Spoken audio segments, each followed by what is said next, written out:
Hi යාළුවනේ කොහොමද? හුඟ දවසකින් වීඩියෝ එකක් ගේන්නත් බැරි වුණා. අද මම කුකින් වීඩියෝ එකක් තමයි ගේන්න හදන්නේ. අපි අද හදමු කෙසෙල් මුව.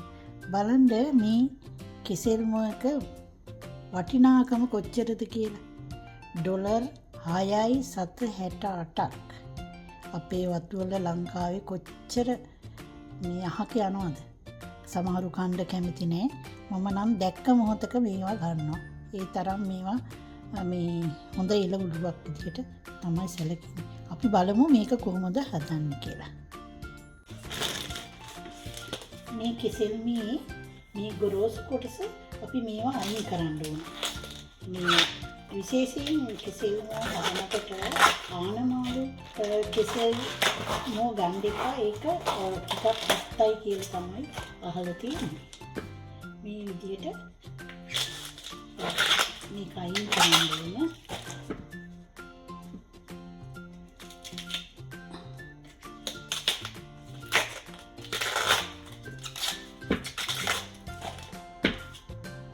ඊට පස්සේ අපි වතුරට ලුණු ටිකක්,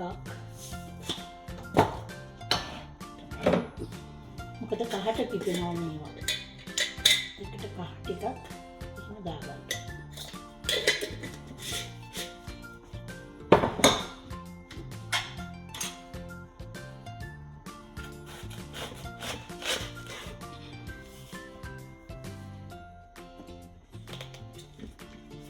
ගෙනාපු දවසේම වගේ උයනවා නම් තමයි හොඳයි. නැත්තම් මේ විදිහට කළු වෙනවා. එතකොට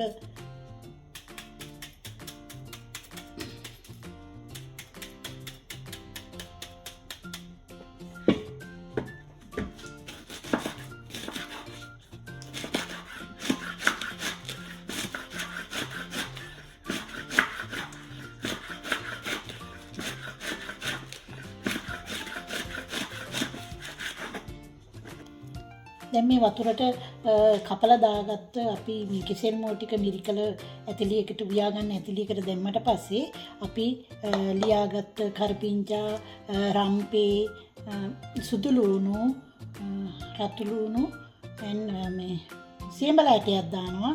මම නම් තක්කාලි කාලෙකුත් දානවා. ඒක තමන්ගේ කැමැත්ත. මිරිස් තේ හැන්දයි කාලක් විතර උළු හාල් ටිකක් 3-5 and salt.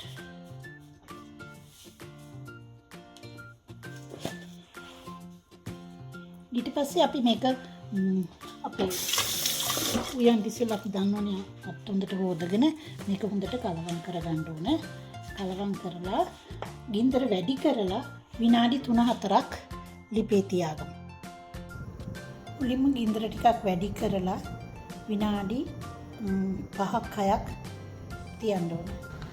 විනාඩි 7කට විතර පස්සේ අපි මෙහෙම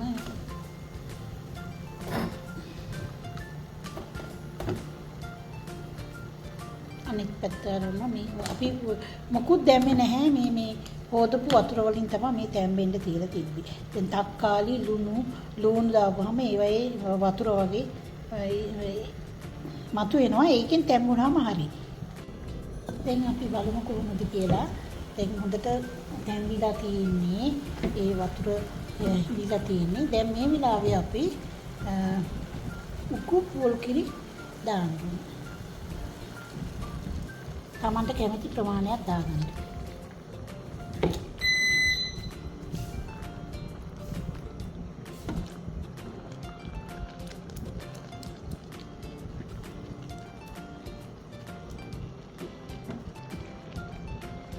ලුණු බලලා ලුණු මදි නම් ලුණු දාගන්න. මට නම් ලුණු ඇති.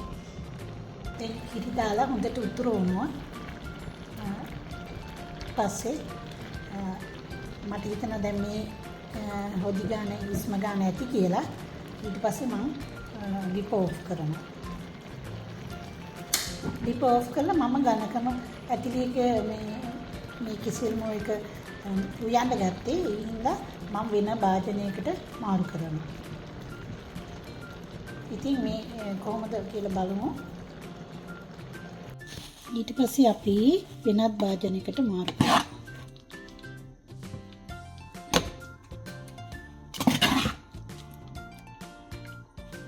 මේක හොඳ රසවත් ගාමක්.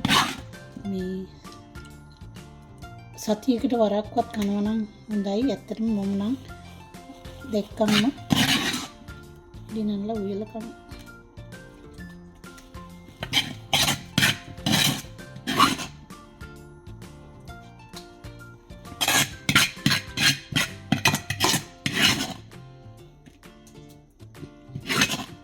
ඉතින් තවත් මේ වගේ ලස්සන වීඩියෝ එකකින් අපි හම්බ වෙමු.